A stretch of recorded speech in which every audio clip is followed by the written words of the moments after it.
Hello mga ka-nursing, welcome back po sa ating channel. Isang malamig na hapon po sa ating lahat dito sa Baguio City. May bagyo pa rin po ata. Sana po ay umalis na siya. Okay, para naman makapagpatayo na tayo ng mga damit. But anyway, okay, today is Sunday. I hope you already went to church to ask for blessings and of course to thank God for the blessings that we have received. And of course, we want the protection, okay, that He can give us to not acquire this virus na kumakalat ngayon that causing now the pandemic, which is your COVID-19.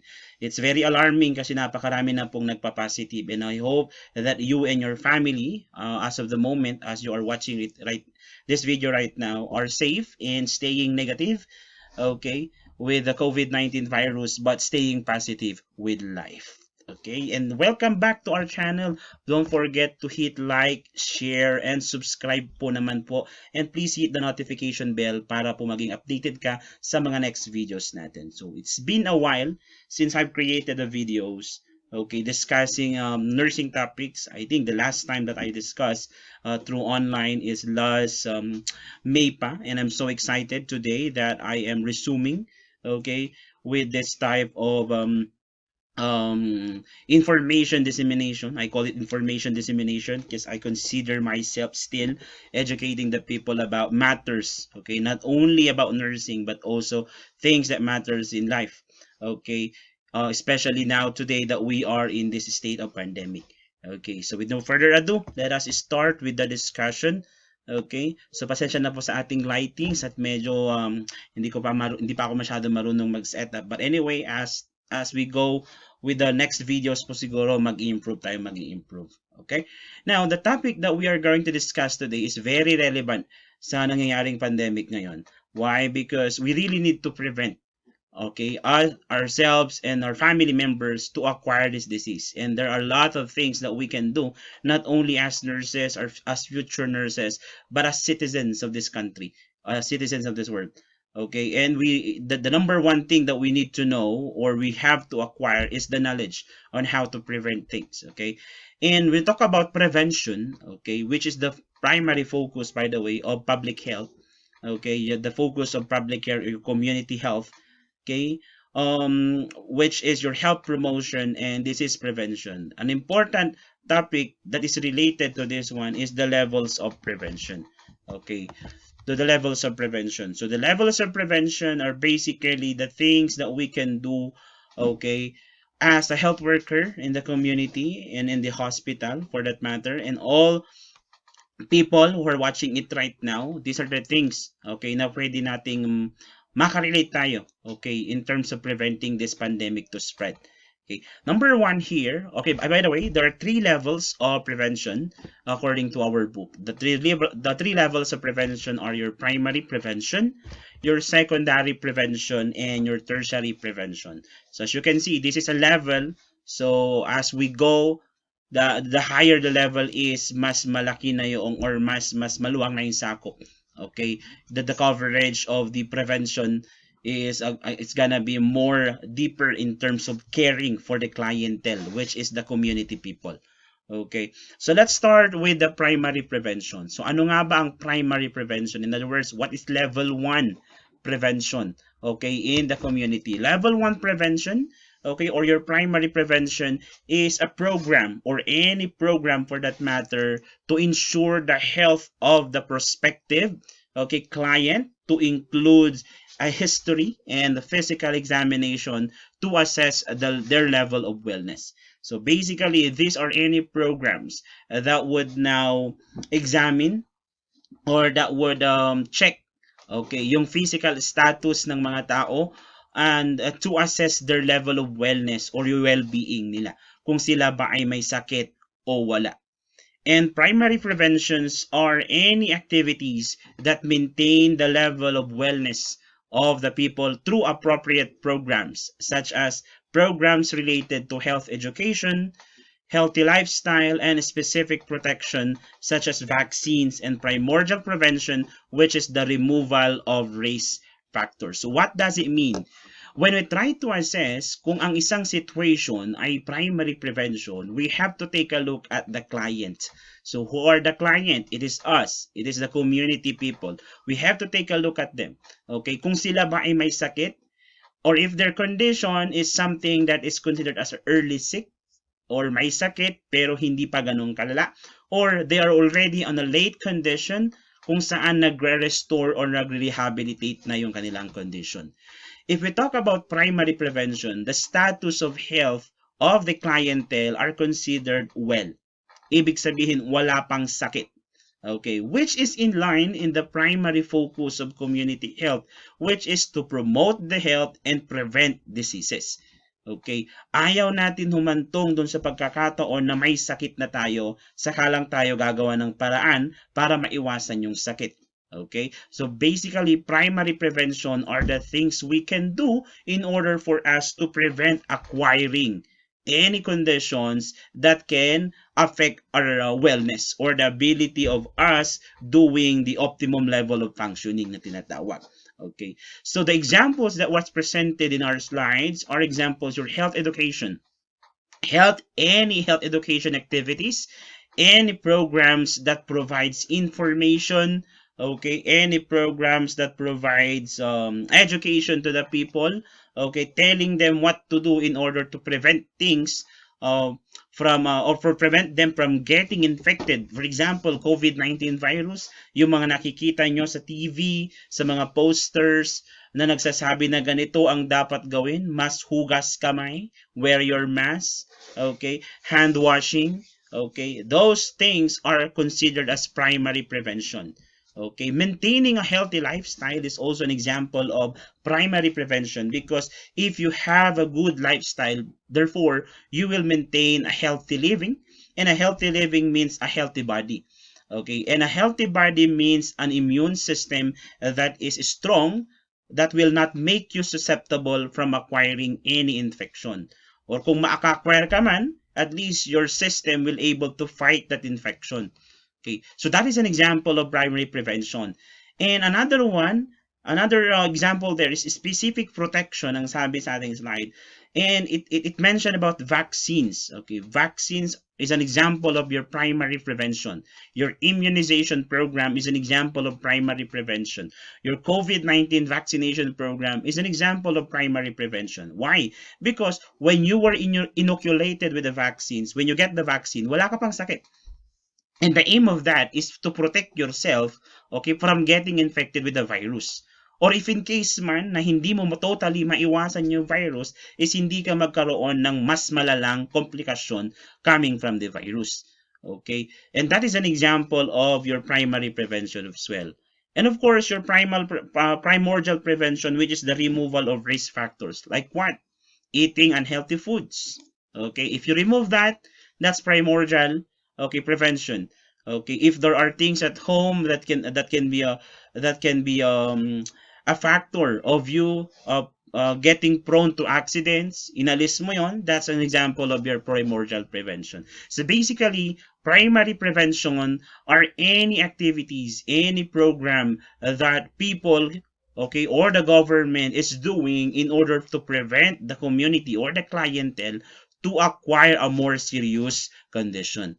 Okay, so that is your primary prevention. But if in any case that we are not able to prevent that from happening, okay, prevent that from happening, for example, nagkasakit tayo, okay, papasok tayo doon sa susunod na levels of prevention, which is now your secondary prevention. So secondary prevention are basically programs that focuses on early detection and treatment of both any healthy conditions and problems. Okay, any healthy conditions and problem. What does it mean?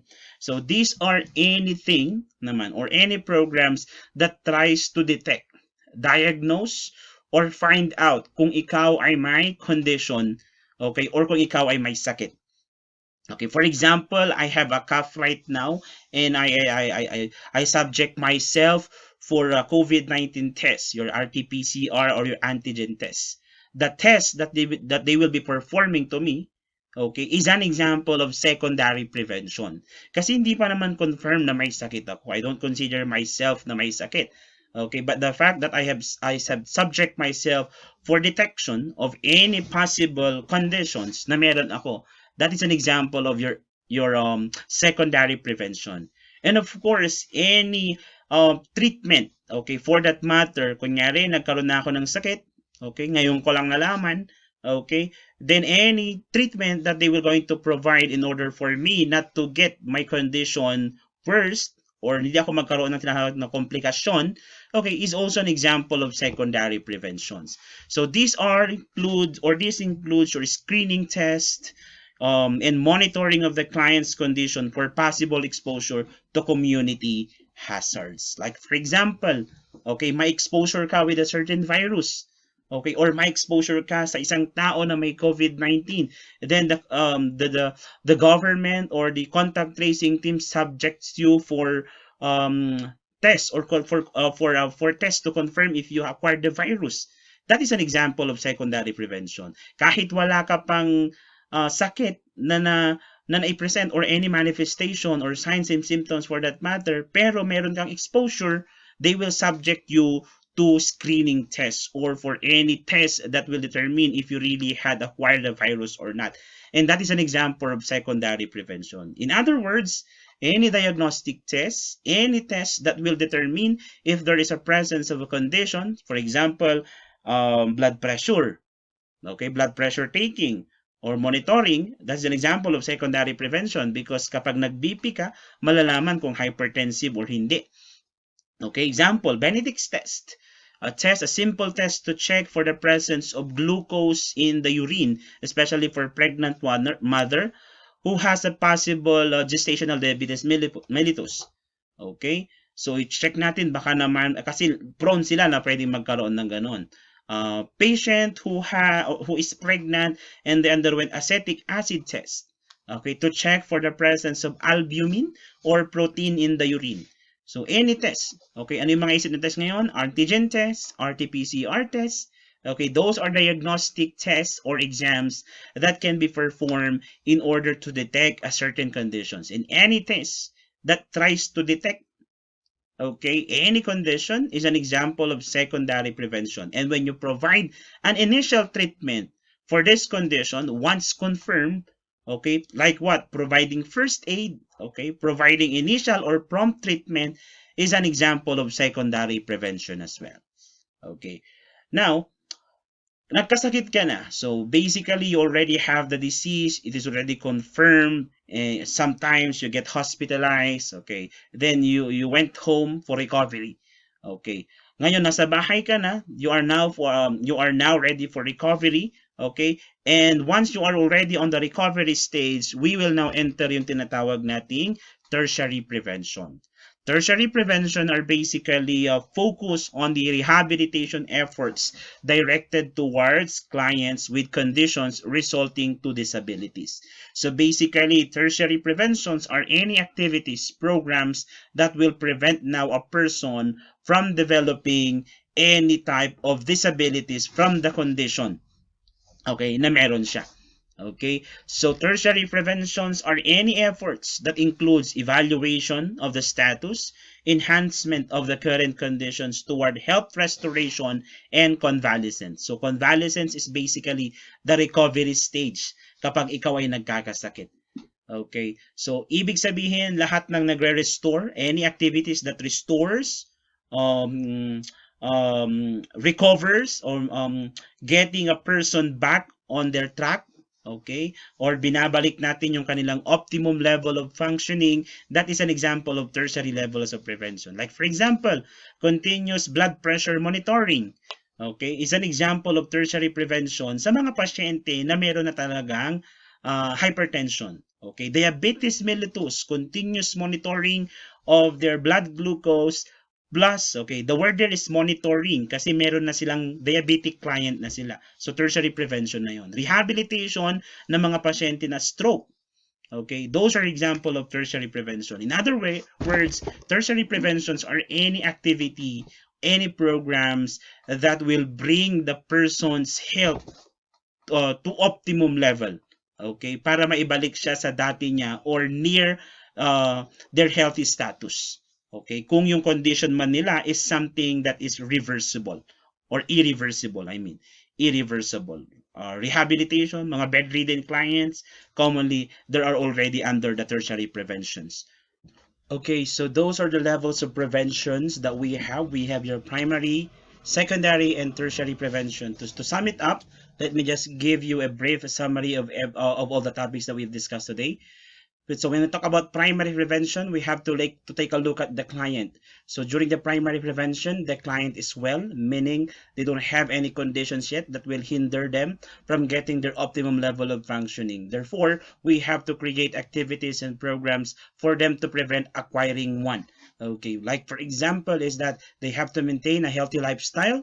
Okay, we provide health education, which is our primary responsibility as nurses, and of course, if there are available vaccination programs or vaccines for a specific conditions, that is also an example of your primary prevention. So basically, kapag ikaw ay nagtuturo, ikaw ay nagdi-discuss, you are letting them know about things, you provide programs such as immunization programs, activities like exercising, maintaining a healthy lifestyle, maintaining a eating or eating a healthy foods. Okay, those are example of your primary prevention. Secondary prevention, the patient is already early sick, maybe the condition is not yet confirmed, okay, or confirmed, but the condition is still on the early prognosis of the disease.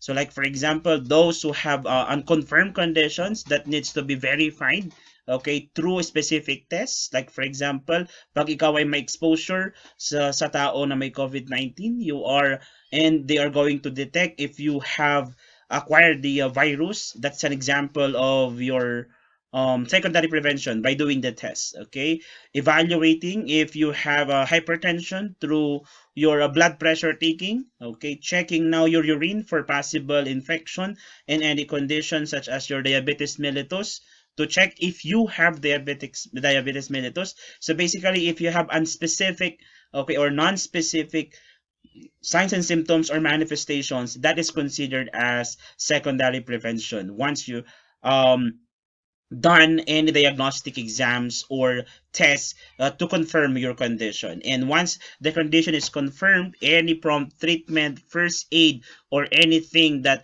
or management that you will be doing or that was prescribed to you to prevent you from getting complications or your conditions becoming worse is an example of secondary prevention still. And once you have already the disease, so you already, for example, na-confine ka na, may condition ka na, nagkaroon ka na ng diabetes, it is already confirmed, okay, then you are already in the process of rehabilitating, restoring your health, or the recovering from the disease, or the word is convalescence. So any activity that is considered as taking care of a person that is considered already on the late stage or late sick stage, okay, or nasa latter part na ng kanilang disease, is an example of tertiary prevention. So what is now the importance of these levels of prevention? Bakit kailangan natin siya alam? Okay, bilang future nurses and bilang isang nurse and bilang mga tao or citizens of this community, is that we have an obligation, okay, as individuals to prevent, okay, anything from getting worse. Okay, sabi nga nila is the prevention or the decrease in the number of these COVID-19 is not only the responsibility of the government. It is also the responsibility of each and individual, okay, living in a certain community.